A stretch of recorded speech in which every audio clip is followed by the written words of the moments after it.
I cannot tell you how excited I am for today's Learning from Leaders. I've got a dear friend of mine, Jacob Williamson, who I invited in to have a conversation about living in this multi-site context, helping us understand the dynamics of a central location and multiple locations and how they all function together. But what I love most about Jacob, not only is he an incredible husband and father, but he's got over 20 years of ministry experience as he served both as a volunteer and led as a volunteer while he was in the retail and construction industry, but he's transitioned over the last 10 years into a role as an executive pastor at a church that's growing at an incredible pace at Celebration Church in Austin, Texas. It's been so cool to be alongside of him in this journey as he is growing as a leader, growing his team, as they're impacting and reaching more people. It's so incredible to see what is happening in and through him. So take a look. Without further ado, here's Jacob Williamson. Pastor Jacob, I'm so excited to be here with you. Thank you for taking some time to talk to us as leaders. We got a lot to learn from you. I know I have had the privilege of learning from you for the last couple of years. And thanks for taking the time. I know we're going to talk about Certainly, multi-site today. And certainly. this is a world you've lived in for 10 years now, right? That's right. That's right. Here at Celebration Church. Thank you for the conversation today, Philip. I always enjoy the time with you. It's way more than just talking shop. Just Yeah, love for sure. getting to spend time. But yeah, I've been in Celebration for going on 13 years. Multi-site. Currently, Celebration has 14 locations on 3 different continents. So we have 4 in Texas, 7 in Mozambique, and 3 in Italy. And so, yeah, multi-site in different contexts, different cultures is definitely something that we have wrestled with over the years and Yeah. continue to wrestle with and figure out. But I love it. The Lord's been good to us. That's so good. Tell me real quick about your journey within Celebration when you first came on, some of the roles that you've played, how that's kind of adapted and changed. Because obviously, when we talk about it, I like to get in a room as like, how many of you have the same job you were originally hired to do? And most of the time, the guy who was hired 2 weeks ago raises his hand. Everybody else is kind of like, or just Yeah, no. So, totally. yeah, Yeah, absolutely. I find that my job evolves there you go. probably, every 6 to 18 months. So I've been here 13 years. I've probably had 26 plus jobs. That's right. No, it's not that. It's just it's an ever evolving whatever is needed and how can I contribute. So started as a small groups pastor here, and not long after being on team was invited to begin sitting in the executive team meetings. About a year and a half or so in, became what we called our church life executive pastor. So I oversaw all ministries, discipleship within the church. And just as the years went along, about I guess 3 4 years ago, I stepped into the executive pastor roles. The way that we're structured, we have our directional leadership team that many of us, there's 6 of us that serve on, not including Pastor Joe and Lori. On that team, our responsibilities are not necessarily organizational. It's more vision, direction, spiritual, culture, alignment for the church and its entities. Celebration also has 3 schools, a University of Texas, one in Mozambique, and one in Italy as well. So we oversee all that. And then on the church level, we have our lead team, which would be like an executive team. And I lead the lead team and serve on our directional leadership team. Yeah, man. So just for those that are watching, there's that level of complexity that comes Mhm. obviously as you grow and as you scale. I'm sure that complexity has forced you guys to think up Yeah. and then also go down. I know as we've talked about it already.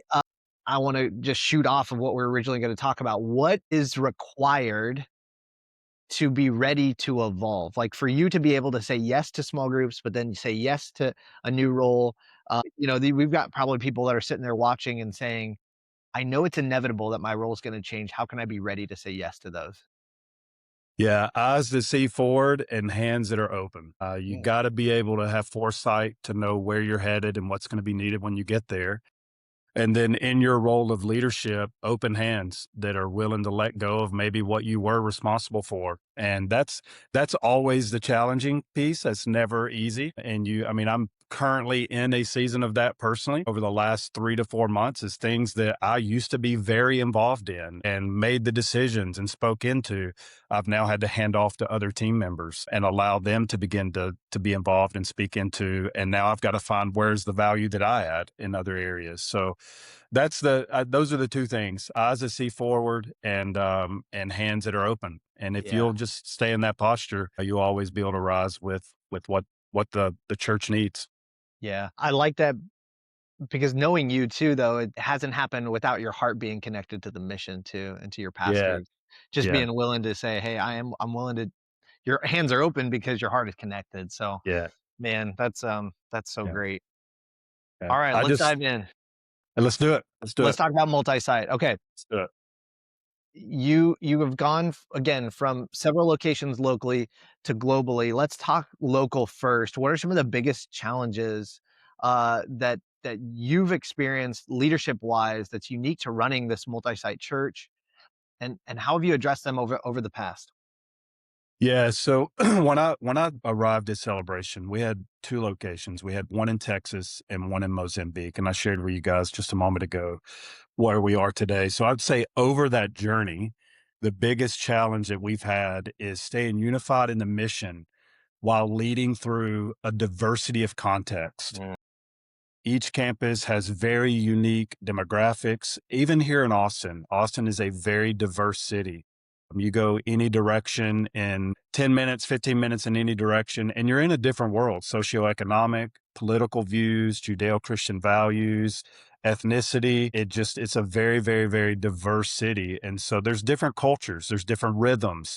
And as a church, we refuse to, we can't, just the way that the cities we're in and the countries we're in, we can't become one monolithic church. We have to have local context. So that's been the greatest challenge, is the diversity of context while keeping a unified mission, vision, values, etc. Right, so the follow-up question is, how do you determine what lands in that local context versus what's global? Because I think that's we've seen it's both the sheer number of locations challenge this, but also the distance. So obviously, when you go overseas or you go international or even you go to a different state, all of a sudden this begins to challenge that context of what's local versus what's global or central versus camp, whatever it may be. Yeah. How did you Yeah. define that? Yeah.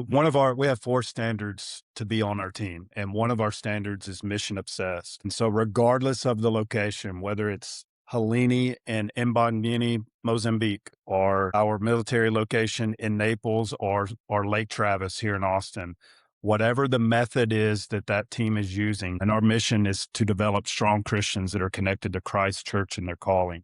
Whatever that method is to achieve one of those three, connect them to Christ Church or their calling, they have to be able to not only articulate how it's doing that, but also demonstrate how that is effective towards that mission through the effectiveness of what they're doing. There are other things that there are less autonomy on, like, for example, small groups. We're going to have small groups at every Yeah. location, no matter what. Now, the expression of that small group may look different depending on the city, the country, the culture, etc. So the language we use for that is floor and ceiling. Every location is responsible for meeting what the floor is. That's the minimum requirement to be successful towards the mission. And then they're able to dream. They can define what the ceiling is. So yeah, it requires a lot of shared language, a cadence of accountability and alignment, close proximity. We're in touch with our location pastors regularly, daily. They're, no matter where they are in the world, they're in conversation with someone on the team. Yeah. Yeah, I imagine now it's then becoming a resource relationship instead of a reporting relationship. Like they've got to tell 1000%. you what they're doing and how they're doing it, and you better meet these objectives. They're more saying when you decide to define that floor, there. This is me just parroting back what I'm learning from you. Is like, well, if I can meet that, I'm now dreaming. How can you guys help me, or who's seen it done this way, or how can I do it better? Is that kind of what the dynamic Yeah. looks like day to No, day? absolutely. So our central support teams, an example, our discipleship pastor, her number one role on the team is not to give the play for everyone to run. Her role on the team is to serve as the expert consultant. She knows what the goal line is. She knows the Yeah. win. She knows how we have defined small groups and what a win looks like in small groups. And then she sits with each one of those locations, areas, whatever the case may be, and she helps them to come up with what's their most effective method for achieving that outcome. The Right. outcome is a non-negotiable. We're all working towards the same outcome, but the method is up to conversation at any location. Does that look different, like wildly different from your 4 Texas locations to your Yeah, international? Like, are the 4 Texas 'cause I think that's most people that are listening to this are probably in just that context. correct. Talk a little bit about the nuances Yeah, locally versus maybe the more freedom, because I know, you might even have your own financial systems in the international ones, whereas locally, it's primarily probably under, yeah. a I central would hub. I would say locally it is more nuanced. Okay. Yeah, it is more nuanced. There are certain things that locally we would all be synced up on the start of a small group semester or whatever that would be. The main thing we focus on locally is more stage appropriate. An example, our Lake Travis location is 10 months old. And so groups at Lake Travis are going to look very different than groups at Georgetown that's 25 years old. The type of leaders we have, the quality of leaders, not only leaders, but just disciples and people that have walked with us in discipleship for some time. So yeah, it's more stage appropriate. I love it. We talk about their freedom in the framework. So you create a really great framework, gives people a lot of freedom. And you're exactly right that a 10-month-old campus, their campus pastor has to have enough autonomy to know I need team members right now. I need people, engaged and leading small groups this semester, not necessarily packing it out and Uh, getting, 100% of my weekend attendance in small group. Like, and so you like create a space for that, allowance for them to do that. Yeah. Yeah, and absolutely, that even fleshes itself out in service flow, communication style. You can, as we all would know, you communicate one way to a room with 2,500 people in it. If you communicate that way in a room with 250 people, it's weird, you Yeah. know? Very. And so we lean into that and we actually coach our location pastors to communicate at stage room appropriate ways. There are things we can do at 10 months old, 250 people in a room that we can't do at 2,500, and we should do those things and we Right. should lean into them. Yeah. Yeah, yeah. Yeah, there are things we do as a child that we don't do as an adult, and it's weird if we try to do one the other way. So stage appropriate is a very important thing for us. Yeah, so you're not even just saying the stage, you're saying the stage that this campus is in That's general. correct. Yeah, the life and when we think about the life cycle of a campus or the stages of an organism as it grows and matures, we have to think about our locations in the same manner. We're not all at the same stage organizationally, and Yeah. so leaning into that. I think anybody that knows me that's watching this knows how excited I am about what you just said because they know like phases and things that fit within things and pathways for I think it's just a gift to your leaders to see, okay, here's how we're supposed to operate here. And I've got another example of how we operate as we grow. I know what to grow into, I know what to add, I know what to prioritize. You've just created a model for everybody Yeah. to I follow. absolutely, and I liken it to this. I think our role as leaders, as executive pastors, as fill in the blank there, looks more like a farmer than a builder. We're not working with cold steel and bricks and cement and given a blueprint and you just go build what's on the blueprint. No, we're farmers. We have to till soil and ensure that the right nutrients is there, plant seeds, and talking about the stage appropriate. We then have to discern the seasons and we've got to know when to, when not to, and when does it need more water? When does it need more nitrogen? When do I add the system? If I add the system too early and it's too much of a system, it may choke and kill that thing. It may take Right. the life out of it. But if I add it too late, it's not going to grow to its fullest potential. So it looks more like being a farmer cultivating these locations and the fruit that they produce than just building a thing that someone gave us a blueprint to build. Yeah. Talk about you shared this with me a couple years ago, is the difference between launch and plant, and the Yeah. philosophy you guys adopted when it comes to your campuses. Like, I think this is just so rich because it dovetails right with this farming Yeah. mentality. Yeah. Well, our last 2 locations would be a great example of that. Our Leander Liberty Hill location was what we would classify as a launch. And so the purpose of the reason why we added that location was because we were out of space at our Georgetown location. And so there was a measure, there was about 700 plus people that moved over to that location from Georgetown, did exactly what we wanted, created the space that we needed. And the momentum, the culture, the DNA, giving, all the things that we look at from the beginning was exactly what we wanted it to be. Yeah. And we were building strength on strength, you know? Our Lake Travis location was more of a plan. And we launched our Leander Liberty Hill location with about a 6-month lead up to launch day. Our Lake Travis location was a plan. It was vision. It's an area of the city that we have a heart for, that we've always wanted to be in and to pastor those people. There's a need there for churches. It's one of the lowest church per capita areas in the greater Austin region. And so that was a plan. Then it's an hour and a half, hour and 15 minutes away. So not a lot of people from any of our locations are there. It was a year and a half, year and 9 months before, from the time that we put a team there to the time we even opened the door, Oh, wow. because Yeah. we had to not only just recruit a launch team, but in some ways we had to lead some people to Jesus and disciple them so that they were ready to launch Yeah. with us. And that has looked very different, and we have a different expectation from attendance growth, a trajectory of giving. We prepared differently for that from that perspective. And so, yeah, it's understanding, are you riding a wave of momentum? Or are you going to need to go in and plant Yeah. and create that? Yeah. What I'm learning here too is that I not every location's, again, expression is going to be exactly the same. Obviously, the leadership dynamic's going to be different. So therefore, I can't have the very same expectation on all of them either, that they're all going to be performing or growing by the same rate, because they are in different, not just seasons or phases, but they might be, planted out of different vision, and therefore Yeah, more grace is given to that that's right. leader. And That's right. we probably hear across the board a bunch of campus pastors just saying amen and praise God. Yeah, I wish my yeah, leader heard this, because yeah. the number of times I've just been in a room where it's like more. You just need more, and it's like more might not be what's best right now. That's right. Deeper or stronger, or whatever it may That's be. right. Yeah, that's great. That's great. Um, how Okay. Another dynamic here with this multi-site concept is, a lot of times we'll have central or resources or headquarters, whatever you want to call it, central support. They're setting like you said earlier, they're like resident experts. This is how we do small groups, or how small groups should be done here.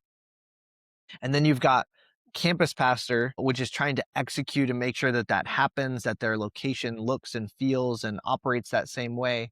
And then you have the campus staff.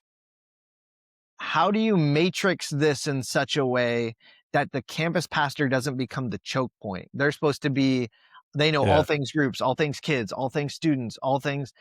Because I see this a lot. They turn and they have to say, well, you need to do this, and you need to do this, and you need to do this. And they become the choke point. How do you guys matrix it so that there is somebody at the location that's all things groups and all things, but yeah, they're not, well, Central told us, or there's not that siloed us versus them concept. How do you get find yeah. bring an alignment there? It's a great question. I think that's actually it's a maybe a triangle of tension, a point of tension that's just always going to be there. What we have found is that understanding where we are within that tension, and what I mean by there are seasons, not only as a church as a whole, but also locally. It can be different at every location. There are seasons when we may be more centrally directed, less autonomy at the location than others. A new location pastor for us is not going to have a lot of autonomy, but our location pastors that have been with us a decade, they have a significant amount of autonomy. So I think it's understanding where that is.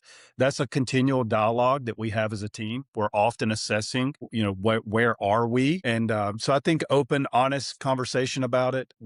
In language is everything. We don't call our central teams, are not called central teams. They're central support teams. Okay. Their job is there to support, to resource, to give guidance, direct not guidance, guardrails is a better word. They're giving very little direction as to what they need to do day to day. Another thing that we talk often is our lead team has, of course, responsibility and authority within the organization. Our location pastors have equal authority, different responsibility. Okay. So there's Great. not this idea that if you're on the lead team and you're central support, then you have the trump card over every location pastor. Now they have equal authority within the organization, just different responsibilities. At the end of the day, everyone knows that it is the location pastor that is held accountable for the success of their location. Yeah. And did we achieve the mission? And that's probably the most important piece. So even in my seat, if there's conflict between central support, location, central support said we should have done X, location pastor decided to do Y. If I'm always going to go in favor of the location pastor if we achieve the mission. If we didn't achieve the mission, then that's now a conversation for us to learn something out of Right. that. No, that's really good. Are some of your central support, some, maybe all, what level are they player coaches? Because we talk about them, saying, "Hey, I'm supporting, I'm resourcing, I'm helping strategize and engineer our strategy of ministry." But that's where sometimes we get an us versus them mentality. How do you keep, or do you keep, that central support also active at locations, or are they truly central Yeah. at this point? No, they're very active at the locations. The expectation, if you're on central support, we have Sunday through Thursday, Monday through Friday staff. All central support teams, unless you're operations, Sure. facilities, Sure, sure, those sure. types of things. Yep. All central support roles are Sunday through Thursday. And the expectation is that on a Sunday, you're at a location or more. Wow. Yeah. There also we one of the responsibilities of a central support team member is you're the expert trainer.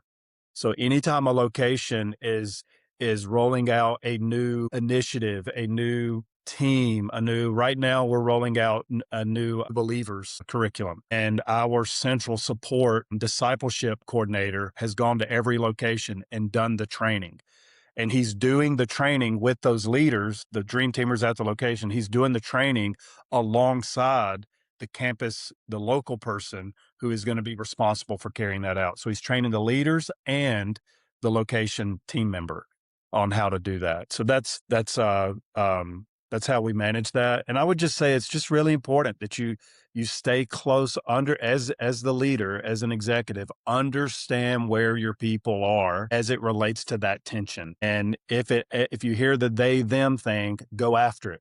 We Yeah. listen to pronouns very closely around here. If you can understand a lot if you just listen to that. Is it we, us, our, or is it them, they, etc.? If we hear them or they, we will dig pretty quick Yeah. into what are you talking about there. Well, that's where I think what I'm hearing too is that culture continues to be king because it covers a multitude of some of these system or organizational faults that culture kind of continues to keep things together because we can figure out the strategies and we can figure out the nuance pieces of these reporting dynamics or relationships Yeah.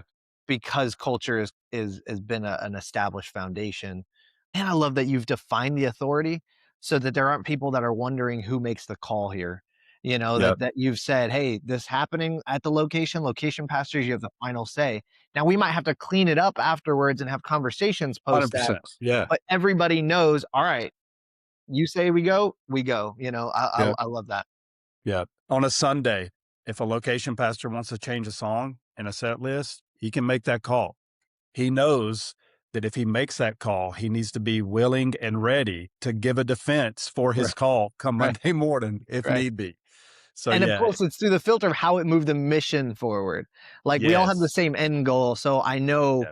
what I can and can't. Yeah, I like that. Here's the beauty of that, going back to that triangle of tension and that matrix piece that you were talking about. For that local worship leader, worship pastor who's got central support, worship pastor, send him the set list on Sunday morning, local pastor is wanting to change that.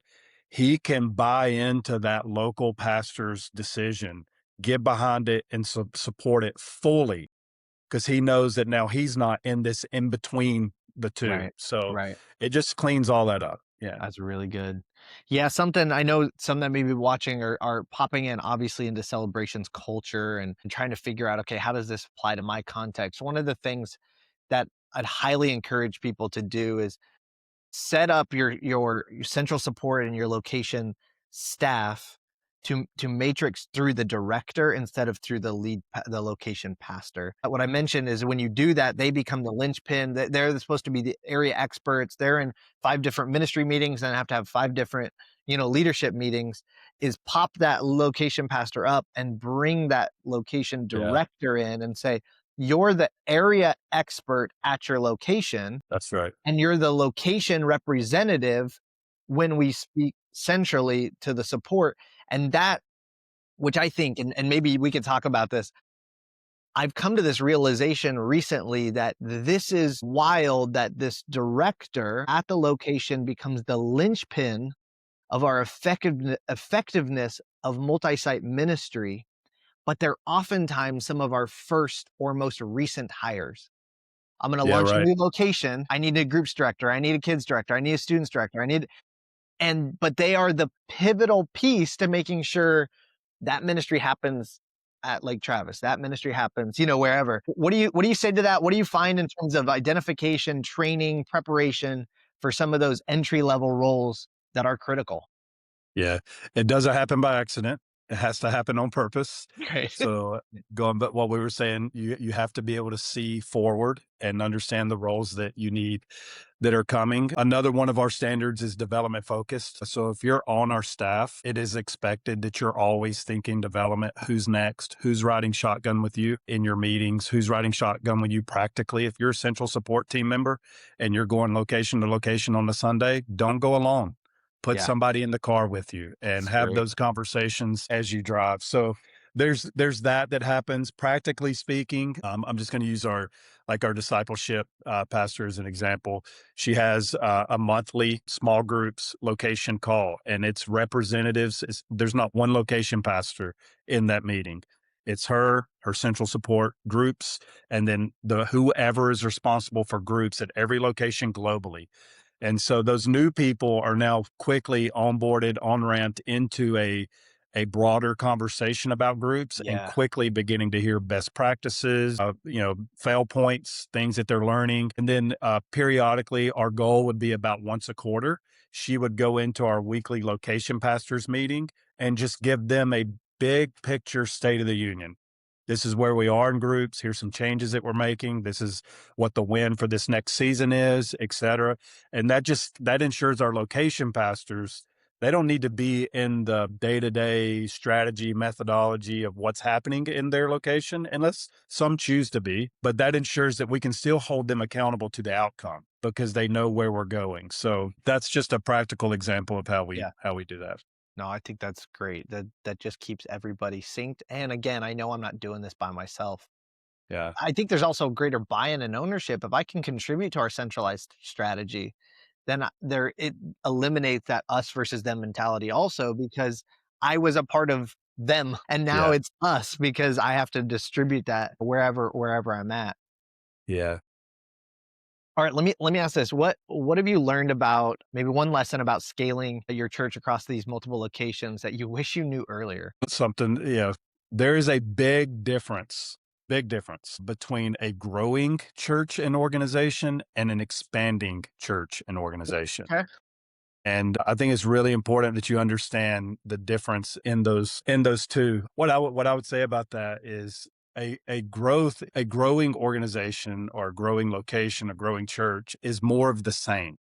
You do what you already do. You only do it better, you do it stronger, you do it in a greater capacity, more efficiently, whatever word you want to use there. You're just getting better, but Yeah. you haven't yet multiplied the DNA. It's Yeah. still you. Where expansion is something altogether new. It's going to take multiplying yourself, your DNA into new places, into new people, into new expressions.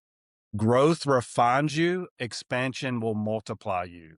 Yeah. And those are two very, very different things. When I think about it like this, in terms of like as I became a father. When it was just me and I'm growing and learning and stepping into adulthood, etc., I'm just leading myself. I have full will over my own body. But when I have my two children, they're mine. They have my DNA in them. They love me, they honor me, they want to be just like me. However, they think for themselves. Yeah. They have their own personality. They have a vision for their lives, and it requires a different type of leadership. In leading and expanding church, you go from leading yourself to now you're having to lead others. And I Yeah. wish we would have realized that sooner because it does quickly identify some gaps that you have. And I would say, some of the ways that you mitigate that is communication, culture, Yeah. the language that you use. You've got to intentionally codify that language. Each location is going to interpret the vision, the values. They're going to interpret it differently. Right. So we put as much energy and effort today into defining our culture, the artifacts. That's the things that you see on halls and walls, and the language, the way that we align our team, the rhythm and cadence of that alignment. We put as much energy into that today as we do. What's the play we're running for small groups this Yeah. semester? Yeah. So we've learned that culture doesn't scale naturally. It just doesn't. You're going to have to, it's got to be architected Yeah. and you got to be purposeful with that and understand the stage that you're in. So simple answer is there's a difference between a growing church and an expanding church. When you begin to expand and you add those locations, they're going to think for themselves. Yeah, they have your DNA, but they're going to have their own personality. They're going Yeah. to think for themselves. They're going to have their own will. You have to stay close. Yeah. Man, I It's love that. parenting. It's parenting. Yeah. I mean, I love that how, like, you just when you grow, you refine what you do. You go deeper to handle the growth, but when you expand, you gotta go wider and making sure that what we replicate represents what was at the core in the very That's right. beginning, which is that fighting for culture, creating clarity around standards. So great. All right. As we wrap, we here at Focus 412, one of our values is we work relationally, and we really do feel like the best development happens in the context of a relationship. So, who's somebody that has played a pivotal role in your growth as a leader, and what's something practical they did to help you grow? Yeah, there's obviously we don't have the time to there's so Yeah, many. sure. I'm not who I am today without the people that's been in my life over the years. But there's one that comes to mind that has probably contributed the most to where I am today here at Celebration, and it's Jim Kuykendall. Serves on our DLT with us, and I'll never forget. A year or so in to being on the team, he came a few months after I did. He was our executive pastor then, and he came in, set me down. And he said, "Hey, I see something in you. I'm going to pull you alongside me, uh, and one of these days you're going to take my place." Now that was 9, 10 years before it actually happened. Yeah, But from that point on, I would find myself in meetings with him where I was just a bystander. I was just sitting in the room, and I'm like, why am I in here? And then the meeting would be over or the conversation would be over, and he would begin to narrate what he was thinking as he was having that conversation. And but it was more than just that. Like he became interested in my personal life and my marriage and my children and how I was doing. Just walked with me with a grace, wasn't trying to shape me, wasn't trying to make me right. someone that I'm not. He was doing everything that he could to help me become the best version of me. So yeah, Jim would be that, and it was that's what he did. He just pulled me along, took me on the journey with him. Well, it echoes what you said earlier too. You're even talking about your discipleship, like bring somebody with you in the car, like that's part of your DNA. What I like too about, I know him, Pastor Jim, like he's he he's recognized that the difference of who you are and who he was, but he so willingly brought you along, allowed you to step into that. And what I think is amazing, and this is God obviously, is that this organization needed something different in the season that you stepped into it than what he was able to bring when he was there. And so it was almost this God ordained when you talk about 10 years of that, like there's just trust Yeah. and investment, and oh man, so good. And Philip, the truth is, to your point and what you just shared, if all of us could be Jim someday, I think it's one of the greatest ways, those of us that are in executive leadership, or I think it's one of the greatest ways that we can serve our church, that we can serve our pastors is if we're the ones who discern the season and our time. And we're the ones who initiate that, and don't put our pastors in the position where they're the ones who are having to have that hard conversation, that what's required in this next season is something different than you. Why couldn't that be us? Yeah, And the fruit of that in Jim's life is, you know what? He's adding more value today than he ever did before, yeah, and on our team and within our staff. And he would tell you he's living his best dream here in these days in his life. So I think that's probably not only the way that Jim develops and walks alongside, but also how with so much grace he walked through his own journey and his own transition. And that's probably my biggest takeaway yeah. as I think about my future and I think about where we're going as a church, and what I want to be just like that. And I think if every one of us could serve our pastors in that way, it would be a great legacy to be able to leave, you know? 100%. I agree. I think you and I are both byproducts of healthy, natural secession and Yeah. transition, and it just makes you want to fight for that even greater Yeah. because there was no control. There was no, like you said, make you or shape you or mold you, but to just release you because it's the equipping. It goes back to what you're talking about with the expansion of locations is if we invest up front, then when we release, it's gonna have the same DNA, Yeah. but it may have the different. I like how you said that. Same DNA, but different personality. So Yeah. strong. And thank you so much for our time. I'm As Enjoyed we it. wrap up, is there anything that you want to share with leaders that are out there of this multi-site idea or growing, expanding? Anything you want to share there? Yeah, I would just say, if God has called you and entrusted you to the leadership and serving another person's vision, because I assume there are some of us that may be lead pastors that are listening to this, but also many of us that aren't lead pastors, and we're serving another man, another woman's vision. I would encourage you to understand the significance of that responsibility and steward it well. Be a burden lifter. Lift the burden that they have of the vision and the leadership that God's called them to, and do whatever you can to make their life easier, make their life better, and see the vision come to life. It's a great calling to be a second chair leader. Yeah. Lean into that and enjoy it. What I love about you so much is that everything you say, you live. So thank you for being a man of integrity, intentionality, long suffering, persevering, not just a great leader, but you do it so relationally. Even though, a lot of times executives aren't wired for the high relationship. The way that you do it is just it's a superpower. So thank you for who you are and how you've led and just modeling it for so many of us. So grateful for you, man. Thank you. Yeah. Same, Philip. Grateful for you. There's so much that we can glean from that conversation. Hopefully, you feel encouraged. You also feel challenged. Hopefully, there's some pieces in there that you really helped you awaken or unlock some of the challenges that you're experiencing, or awaken some of the passions that are in you to say, "We've got it. We're on the right track." I do want to encourage you that if you're here and you're watching and you're trying to figure out this multi-site concept, that we as coaches are so excited and would be honored to come alongside you and help you figure that out. Or if you're a campus pastor or have pastors that are looking to just continue to grow within that context, we can come and help partner with you. So if that's an area that you really want to explore, please reach out to us. We would love to make a connection. We'd love to find a way that we can help you do your thing even better. Can't wait to see you next time.